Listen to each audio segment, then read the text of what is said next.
buat, atau kalau kita membuat simulator atau simulasi dengan program, itu juga bisa dilakukan uh, dengan mengumpulkan data. Prosedurnya setelah misalnya kita buat instrumen ya atau simulator, sudah selesai instrumennya, kemudian dilakukan uji coba. Setelah uji coba kita mengumpulkan data. Setelah pengumpulan data kita lakukan analisa ya, analisa datanya. Kemudian kita bandingkan dengan teoritisnya atau dasar teori yang kemarin sudah disusun pada bab 2. Nah, ini apakah sudah sesuai apa belum? Kalau sudah sesuai atau misalkan masih ada kekurangan, kita lakukan lagi perbaikan dari instrumen tadi atau perbaikan dari sensor, dan kita lakukan apa namanya uji coba atau percobaan yang kedua untuk mendapatkan hasil yang bagus ya, sesuai dengan standar yang diperlukan. Saya mulai dari pengumpulan data. Ini adalah latar belakang ya, kenapa kita perlu mengumpulkan data dalam tugas akhir ya. Pengumpulan data ini untuk analisa masuk bab 4. Kalau bab 3 itu isinya mengenai metodologi atau metode seperti apa yang dirancang dalam topik tugas akhir. Itu ada di bab 3, misalkan menggunakan hardware atau software atau menggunakan simulator, terus yang dirancang atau didesain atau dibangun dalam simulator itu seperti apa, itu penjelasannya di bab 3. Kemudian untuk pengolahan data dan model ini analisanya cukup gampang.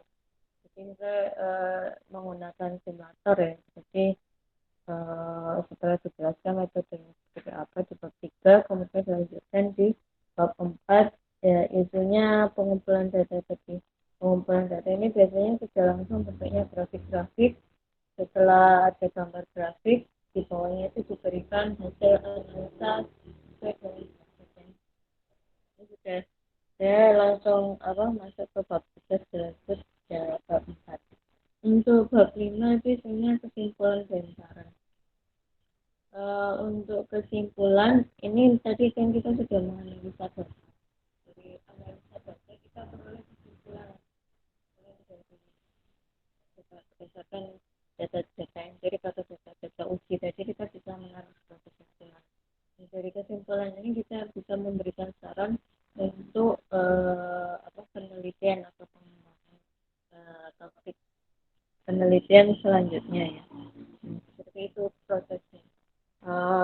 Yang pertama, desain penelitian. Desain penelitian ini baik kita membuat instrumen ya atau perangkat, atau yang kedua bisa juga menggunakan simulator, artinya membangun desain program untuk simulasi. Itu desain penelitian. Kemudian dilanjutkan dengan uji coba, berarti uji coba. Kemudian uji coba, dengan uji coba ini tujuannya untuk pengumpulan data. Output dari uji coba itu adalah pengumpulan data. Kemudian setelah pengumpulan data kita analisa data. Dan dari analisa data kita memperoleh kesimpulan, itu sudah untuk bab 5. Kesimpulan, dan dari kesimpulan itu kita bisa melanjutkan lagi untuk memberikan saran untuk pengembangan. Saya balik lagi ke sini mengenai pengumpulan data. Bagaimana teknisnya atau metodenya? Diawali dari latar belakangnya dulu ya. Tujuan penelitian adalah untuk menguji apakah kesimpulan dari teori itu kita kenal dengan hipotesa. Hipotesis sesuai dengan keadaan di lapangan.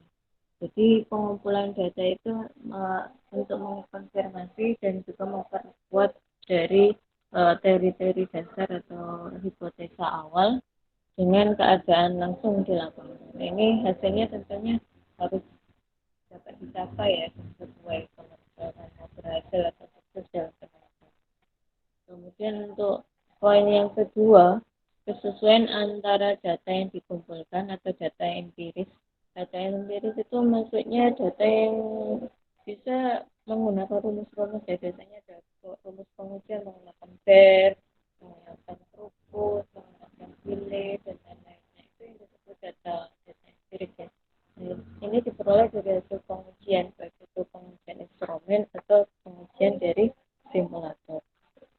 Ini kesesuaian datanya, data yang dikumpulkan dengan keadaan lapangan merupakan hal yang penting karena merupakan dasar dari validitas internal penelitian. Jadi ini pengumpulan data dan analisa ini menunjukkan atau memperkuat valid enggak topik penelitian.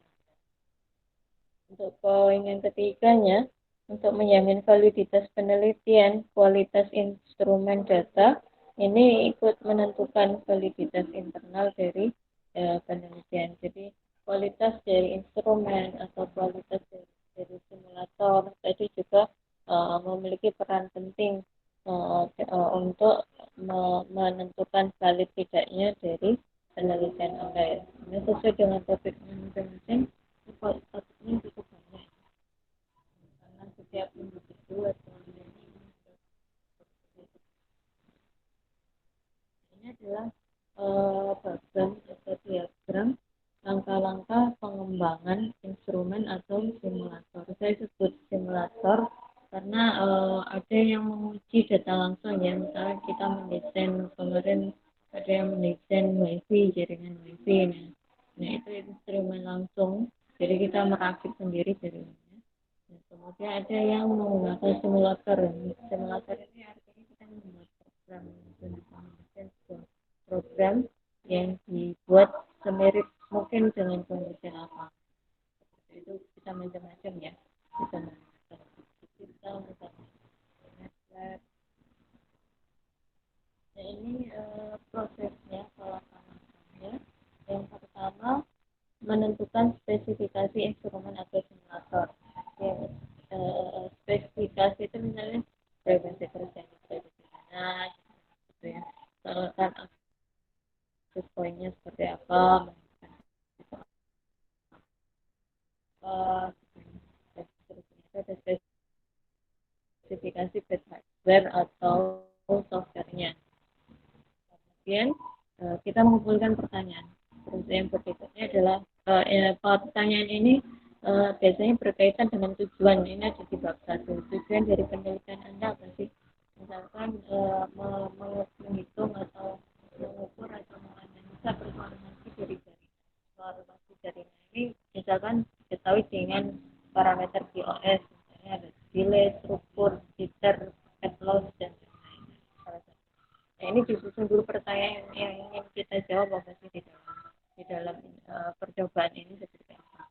Yang ketiga, kita lakukan perakitan atau desain simulatornya ya. Langsung ini berarti ke instrumennya. Setelah selesai, setelah perakitan dan desain simulatornya ini sudah bisa atau sudah sukses, baru dilakukan uji coba ya terhadap instrumen atau simulator tersebut. Kemudian uji coba ini kan menghasilkan tadi ya data ya, pengambilan data. Nah dari pengambilan data tadi kita lakukan analisa. Nah, di dalam analisa ini kita lakukan perbandingan tadi yang seperti apa latar belakang atau dasarnya. Kita lakukan perbandingan dengan dasar teorinya. Misalnya sudah sesuai. Misalkan kalau di QoS itu ada syarat-syaratnya ya, misalkan delay itu yang bagus itu berapa milisecond, itu ada syaratnya. Itu merujuk atau sesuai dengan standar tertentu, mengacu pada standarnya ICBT dan lain-lain. Kalau sudah sesuai atau mungkin dirasa kurang kurang ya, kurang. Misalkan contoh mudahnya ber atau bit error untuk sistem komunikasi optik berada di 10,9. Nah, misalkan dengan uji coba yang pertama ini tidak mencapai nilai tersebut. Nah, kita lakukan perbaikan di dalam instrumen atau simulatornya. Kita lakukan perbaikan di dalam instrumen atau simulatornya supaya kita mencapai standar yang diinginkan. Jadi kita cross check ya, melakukan cross check baik itu antara dasar teori dengan instrumen atau uji coba instrumen atau simulator tadi ya, yang dilakukan yang kedua dilakukan pengujian untuk yang kedua. Nah, ini diharapkan dengan adanya pengujian yang kedua diperoleh hasil yang lebih baik ya daripada uji coba yang tahapannya. Yang pertama menentukan spesifikasi baik itu hardware atau software. Kemudian yang kedua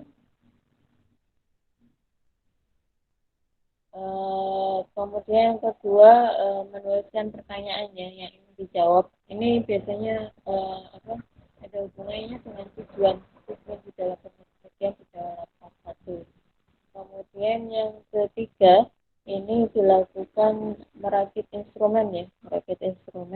Kemudian dilakukan uji coba instrumen yang sudah dirakit ini dilakukan uji coba, kemudian dianalisa dari hasil dari uji coba itu kita peroleh apa tadi data ya, pengumpulan data dan uji coba, kemudian dilakukan analisa datanya.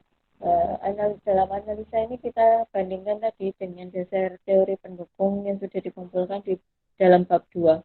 Apakah sudah sesuai atau belum ya, atau sudah tercapai atau belum tujuannya.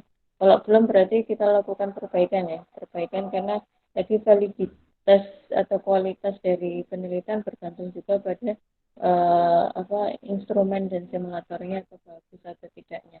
Nah, ini dilakukan pengujian yang kedua ya. Diharapkan ini pengujian yang kedua ini diperoleh hasil yang lebih baik dari uji yang pertama. Ini penjelasan singkat mengenai pengumpulan data.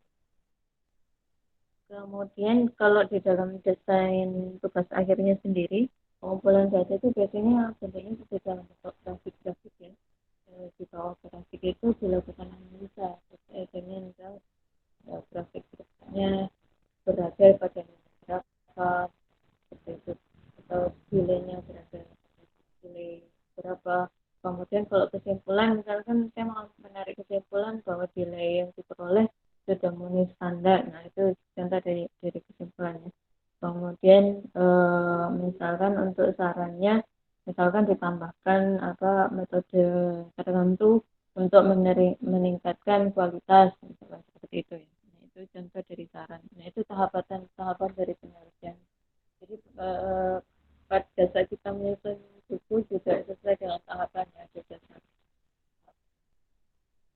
Yang kedua ini mengenai metode penelitian. Jadi saya mau bahas dua hal ya. Yang pertama pengumpulan data dan analisanya seperti apa. Yang kedua metode penelitian. Metode penelitian ini utamanya bagi bab 3. Jadi mekanisme atau cara yang ditempuh untuk mencapai tujuan yang ingin dicapai, yang biasanya jadi satu dalam tugas akhir atau dalam penelitian. Nah, itu dijelaskan di dalam bab 3. Nah, itu jadinya seperti apa sih, langkah-langkahnya seperti apa, misalkan menggunakan metodologi apa, dan itu dijelaskan di dalam bab 3.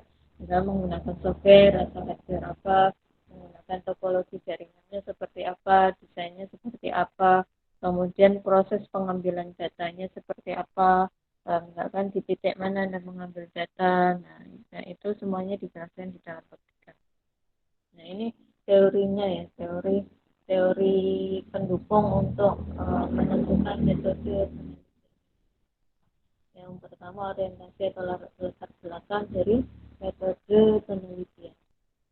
Ilmu pengetahuan adalah usaha yang bersifat multidimensional yang meliputi sikap ilmiah, kemudian yang kedua metode ilmiah, yang ketiga kumpulan pengetahuan yang tersusun secara sistematik dan runtut ya. Kemudian poin yang keduanya, hal-hal penting ini meliputi yang pertama adanya kenyataan bahwa ilmu yang lebih tua mempengaruhi ilmu yang lebih muda, baik secara langsung maupun secara tidak langsung. Contohnya misalkan penelitian Anda yang dulu ini masuk di referensi atau telah bersangka yang menggunakan referensi untuk mengembangkan penelitian Anda. Kemudian yang kedua pola pemikiran operasionalisme yang mementingkan rumusan operasional. Makin hari makin besar pengaruhnya. Yang ketiga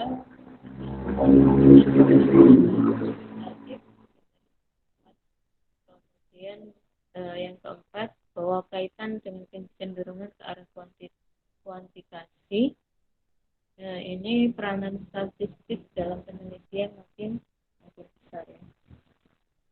Tadi maksudnya pengumpulan data, kemudian desain sebuah grafik, nah itu adalah mekanisme statistika ya.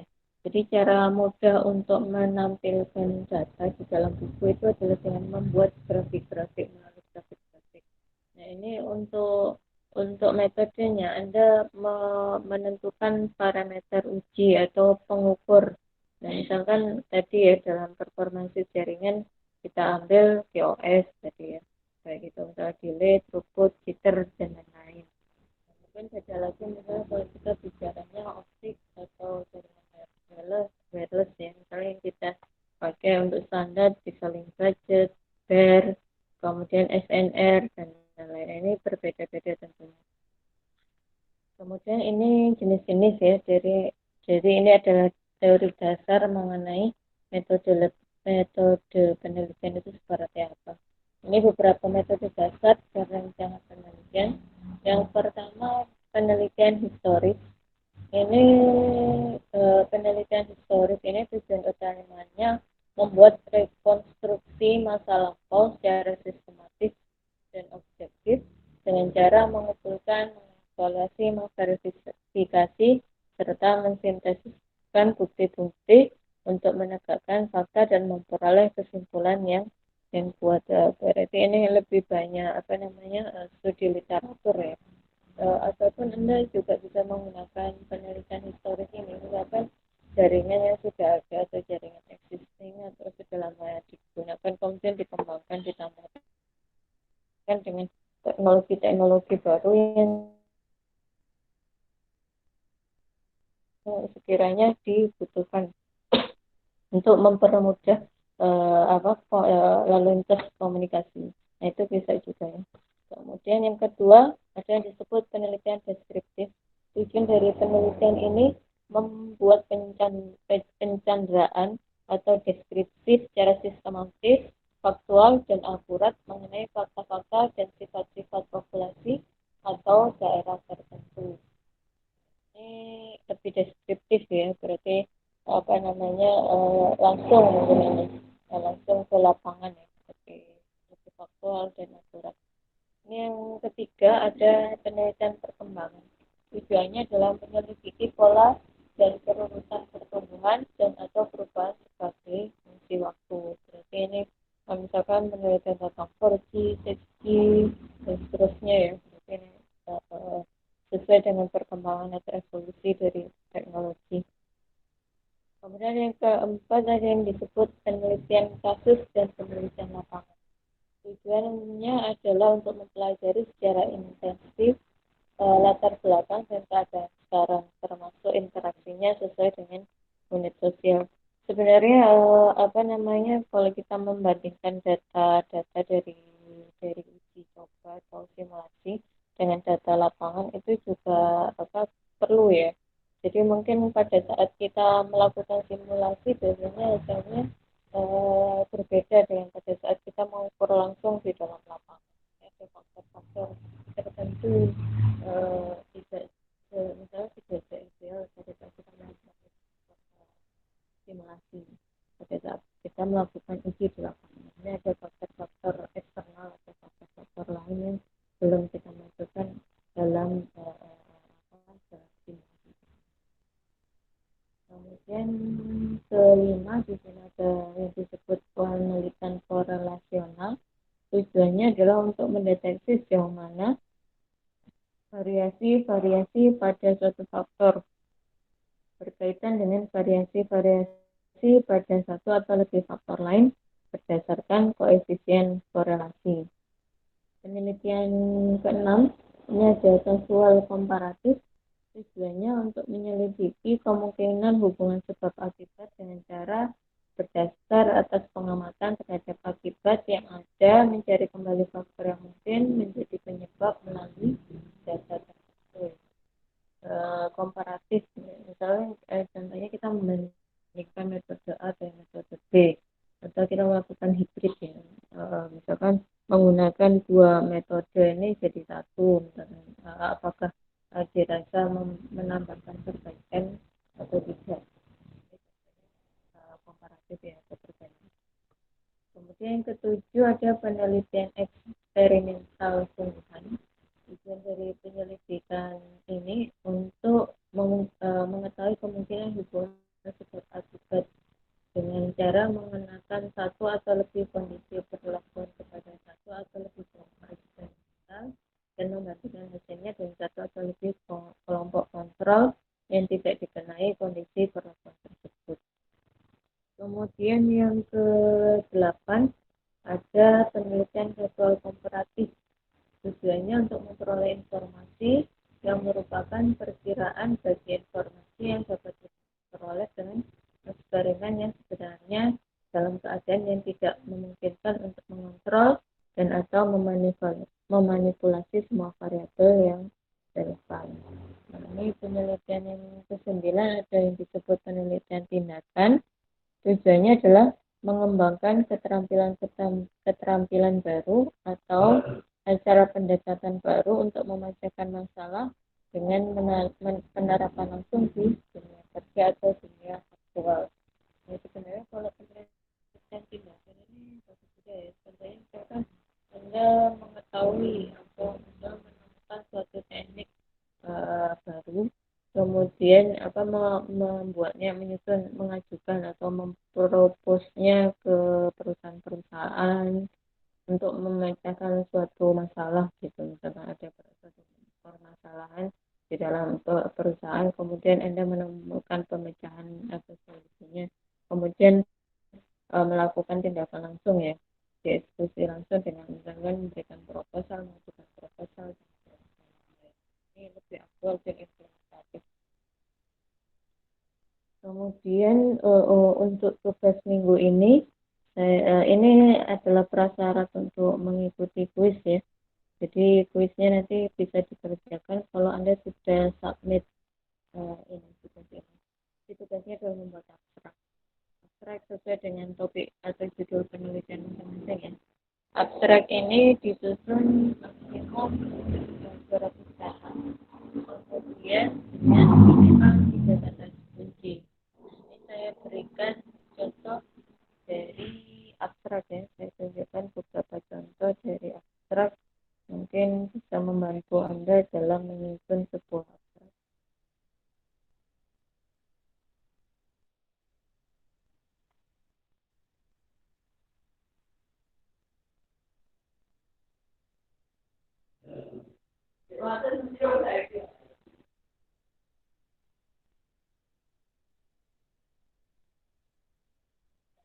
Ini saya bacakan yang pertama ini. Ini contoh abstrak, sudah terlihat atau belum? Ini contoh abstrak ya, penulisan abstrak. Jadi abstrak itu terdiri dari satu atau dua paragraf misalnya. Ini bagaimana menuliskannya, ini saya jelaskan. Ini kan kata kunci ya, atau keyword atau dikenal dengan keyword ini minimal harus 3. Jadi paling sedikit 3 kata kunci. Di kalimat yang pertama, ini adalah kalimat pertama, ini adalah latar belakang. Ini adalah latar belakang Anda memilih judul tersebut. Ini tentunya berbeda-beda ya. Saya ambilkan contoh sebagai contoh aja. Ini nanti sesuai dengan judulnya masing-masing ya, atau topik penelitian. Ini contohnya orang siswa ini meneliti tentang network virtual, function virtualization. Jadi membuat hardware komputer secara virtual. Jadi yang pertama, kenapa dia memilih topik ini disebutkan di dalam kalimat pertamanya. Perusahaan yang bergerak di bidang penyelenggara jasa internet saat ini berusaha untuk melepaskan ketergantungan penggunaan perangkat keras pada jaringan telekomunikasi. Nah, ini adalah tujuannya kenapa dia memilih topik atau judul tersebut. Yang mana perangkat keras memiliki masa pakai dan terlebih Masa pakai perangkat keras menjadi lebih singkat seiring dengan meningkatnya inovasi teknologi dan lain. Ini sebenarnya fakta ya. Fakta dua kalimat ini menunjukkan fakta alasan dasar kenapa kita membutuhkan teknologi ini. Yang dijelaskan berikutnya ya apa itu teknologi. Masalah ketergantungan ini bisa diselesaikan dengan teknologi virtualisasi. Ini adalah latar belakang di yang paling awal menjelaskan latar belakang pemilihan topik penelitian. Kemudian penjelasannya, baru masuk ke penjelasannya. Network Function Virtualization atau NFC adalah teknologi yang memisahkan hardware dan software, sehingga memungkinkan untuk meminimalisir penggunaan perangkat jaringan fisik. Jadi maksudnya si network function virtualization di sini itu misalkan dalam desain misalnya kita mau menggunakan jaringan di rumah saja ya. Kita butuh router misalnya kita dan lain-lain. Nah ini bisa dipindahkan, jadi Anda tidak perlu membeli routernya secara langsung, Anda bisa sewanya di cloud ya. Nah, itu kita bisa melakukan beberapa pemetakan. Itu penjelasannya jadi berikutnya. Kemudian pada penelitian ini menyimulasikan teknologi NFC pada jaringan konvensional yang menggunakan perangkat jaringan. Skenario dari penelitian ini akan membandingkan performansi dari jaringan konvensional dengan jaringan NFC. Jadi di sini dijelaskan metode yang dilakukan dalam penelitian. Jadi isi abstrak itu sudah mencatat semua ya. Ini sebenarnya adalah gambaran dari mulai bab 1 sampai nanti bisa 5 sampai dengan bab kesimpulan. Di bawahnya ada bisa melihat ini data-data yang diambil tadi saya sampaikan. Metode yang dia lakukan ini ada dua cara. Yang pertama melakukan konvensional, artinya mendesain jaringannya dengan menggunakan perangkatnya hardware-nya contohnya misalnya seperti router ya, jadi benar-benar menggunakan router yang real ya ada hardware-nya. Kemudian disimulasikan bagaimana nanti dilihat performansinya, chaos-nya nanti seperti apa, dan dia membandingkan dengan menggunakan router virtual tadi yang kita sewa di cloud. Seperti itu metode yang digunakan. Skenario simulasi dilakukan dengan menggunakan layanan file transfer, di mana terdapat dua skenario, yaitu menggunakan jaringan NFC dan jaringan konvensional. Simulasi dilakukan dengan kondisi trafik internet pada siang hari dan kondisi trafik internet pada malam hari. Ini ada beberapa teknik yang dia lakukan, teknik pengujian. Nah, ini masuk ke bab 3-nya tadi, metodologi yang digunakan untuk mencapai tujuannya. Jadi dia mau tujuan di sini kan dia mau mendesain versi virtual tadi, virtual hardware tadi. Kemudian dia pengujiannya ada menggunakan trafik ya dan trafik malam ya, karena ada perbedaan tergantung tentunya paketnya. Kemudian tiap skenario jaringan menggunakan variasi besar data yang dikirim, yaitu 25 MB, jadinya besar ya, byte contohnya 50 MB ukuran data, 75 MB dan 100 MB. Parameter yang dibandingkan yaitu quality of service yang meliputi jitter, throughput, dan speed. Ini yang saya lihat masih belum ada di penelitian Anda semua. Jadi kemarin yang saya suruh menyusun bab 2 masih ini ya, masih belum maksimal. Anda butuh parameter uji. Jadi kita perlu hipotesa tadi kan, hipotesa di awal ini kita perlu buktikan secara dengan data-data empiris tadi. Nah, untuk mengukur data-data empiris tadi kita butuh parameter ya, parameter ujinya. Untuk mengukur misalnya kalau di sini kita bicara performansi jaringan. Kita menggunakan quality of service. Di sini parameternya ada yang disebut jitter, yang disebut throughput, dan disebut delay. Kemudian QoS yang dihasilkan dari kedua jaringan tidak jauh berbeda. Hasil parameter throughput dari jaringan NFC berkisar antara 4 megabit per detik sampai 19 megabit per detik. Nah ini sudah masuk ke analisa data. Ini masuk ke bab 4 di sini, sudah masuk ke bab 4. Jadi sudah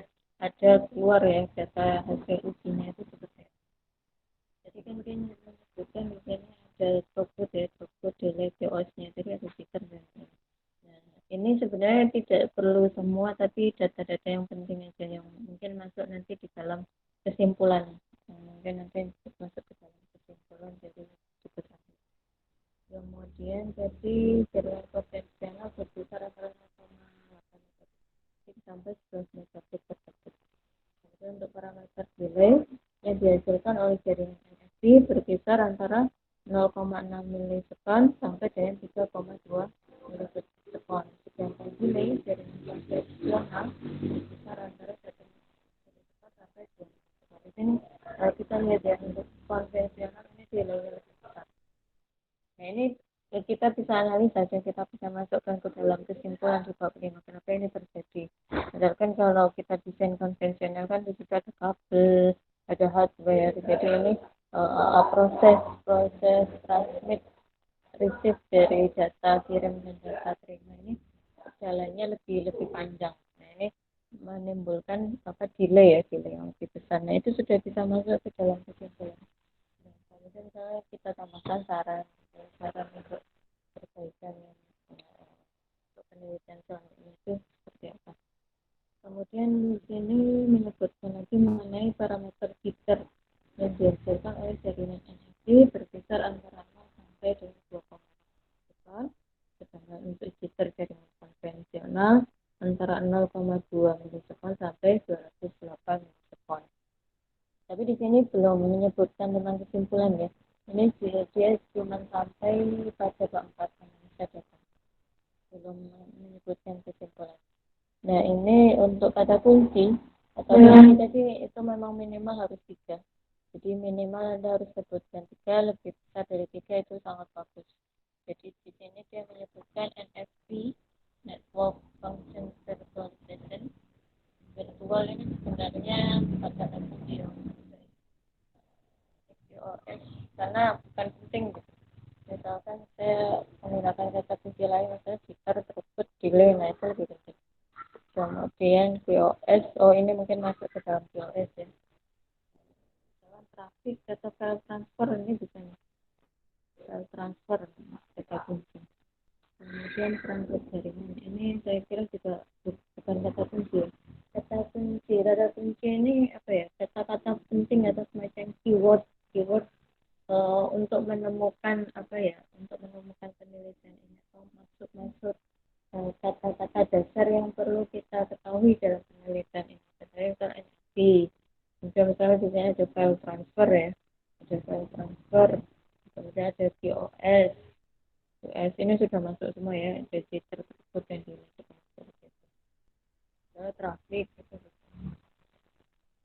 Ini contoh pertama dari abstrak ya, jadi tugas Anda adalah menyusun abstrak. Saya kira sudah dapat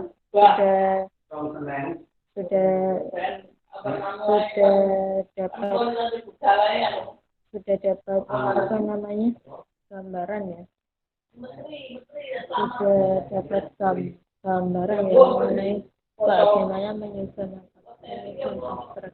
Ini saya berikan contoh yang kedua ya. Contoh kedua untuk menyusun abstrak ini dia meneliti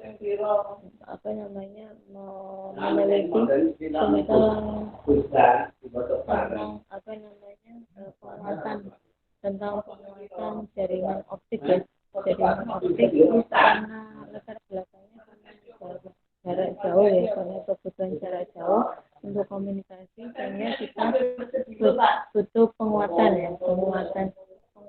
di dalam jaringan. Kita baca dulu ya, seperti sebelumnya. Pertama ini harus berisi latar belakang dari topik penelitian. Sistem komunikasi kabel laut atau disingkat dengan SKKL merupakan komunikasi yang digelar di bawah laut yang digunakan untuk menghubungkan jaringan antar pulau ataupun antar negara. Ini berarti definisi ya, yang menjelaskan definisi itu. Komunikasi optik jarak jauh menyebabkan banyaknya daya yang diterima pada sisi penerima menjadi kurang. Ini latar belakang. Jadi kita masuk ke latar belakang. Oleh sebab itu, penelitian ini bertujuan untuk mengoptimalkan daya yang akan diterima pada sisi penerima. Karena jaraknya tadi, jarak tempuhnya itu kan ribuan kilometer ya. Kalau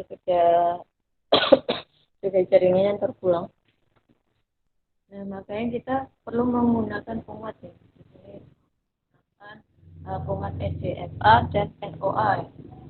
Dan hibrid, berarti kalau hibrid ini gabungan antara kedua agar sisi penerima sinyal yang dikirimkan dapat diterima dengan baik. Penggunaan repeater agar pada sisi penerima sinyal yang dikirimkan dapat diterima dengan baik dan mengurangi dampak loss.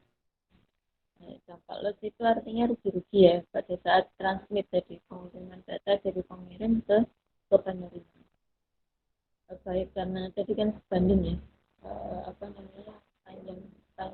kabel atau panjang jalur sebanding dengan besaran loss. Manfaat dari penelitian ini adalah mengetahui parameter terbaik pada jaringan kabel laut Jawa Kalimantan.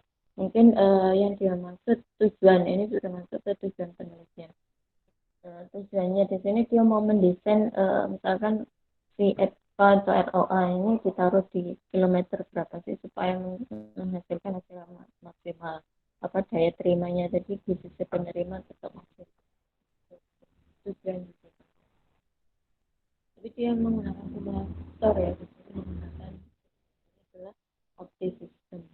Metodologi yang digunakan dalam penelitian ini adalah perancangan sistem komunikasi kabel KKL dengan menggunakan penguat optik. Jadi ada dua jenis ya, ESPA dan ROA. Konfigurasi optik yang digunakan adalah repeated dan repeatless dan cascade. Ini juga masuk metodologi. Jadi nanti dia akan membandingkan sepertinya ketiga yang akan dia bandingkan dan konfigurasinya untuk menyusun dari penguat ya. Perancangan yang dilakukan pada sisi repeater, konfigurasi dan hasil parameter yang dibutuhkan. Penggunaan software OptiSystem bertujuan agar memudahkan pembacaan hasil parameter-parameter yang dibutuhkan, seperti pengukuran pada sinyal monitor.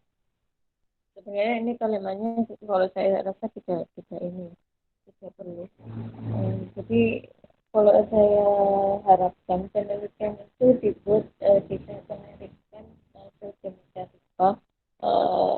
sehingga itu tampak real gitu maksudnya. Simulasi itu hanya digunakan untuk membantu memperoleh data yang ada di analisa. Tetapi desainnya itu harus sama dengan real di susunan dari desain atau konfigurasi atau topologi dari jaringan realnya harus bisa menambahkan. Jadi harusnya mungkin di sini kalimatnya adalah sebagai parameter pengukur atau parameter uji yang menentukan performansi dari jaringan yang dibangun. Nah itu menggunakan beberapa parameter yang digunakan. Misalnya yang pertama signal to noise ratio, yang kedua bit error rate, yang ketiga key factor, dan yang keempat power link budget. Nah, ini adalah dia sudah menyebutkan ada beberapa parameter untuk mengukur performansi dari jaringan yang dibangun ini. Kemudian penggunaan channel spacing pada penelitian ini yaitu 40 GHz dan 100 GHz. Channel spacing ini kalau tidak salah ini berbeda channel yang digunakan. Kemudian kanal digunakan 10 dan panjang gelombangnya 10 VL dan kemudian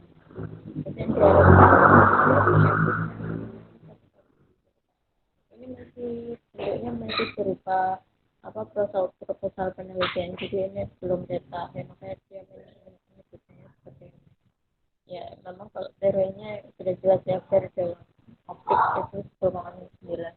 Ini yang kedua ini, kalau yang tadi itu sudah sidang sudah akhir, jadi sudah melakukan pengumpulan data, perolehan data, dan ini yang kedua bentuknya ini masih dalam bentuk proposal dari tugas akhir, jadi bisa boleh menyebutkan seperti ini. Ini berarti dia masuk ke dalam tujuan dari penelitian ya, berarti dari yang diharapkan yang sesuai dengan standar yang diinginkan itu 1/10 sampai 9. Kemudian nilai minimum dari key factor ini 6. Kemudian dan nilai power receive minimum ini ada min 21 dBm dan ini ya harusnya, dan maksimumnya plus 2 dBm. Nah, untuk kata kuncinya ini ada minimal tadi sudah saya sebutkan harus bisa. SKKL, oke nggak apa-apa, SKKL ini ya kepanjangannya. Harusnya dituliskan dengan huruf besar ya, karena bentuknya adalah singkatan. ETPA juga harus dituliskan dengan huruf besar, harusnya ada ETPA, kalau ada ETPA harusnya ada ROA. ETPA, ROA, hybrid boleh, berarti kalau hybrid itu adalah kombinasi dari keduanya. Power receive bisa jadi, tapi lebih baik misalnya SNR, BR, faktor, low budget, nah, itu lebih ini ya, lebih penting, atau keywordnya lebih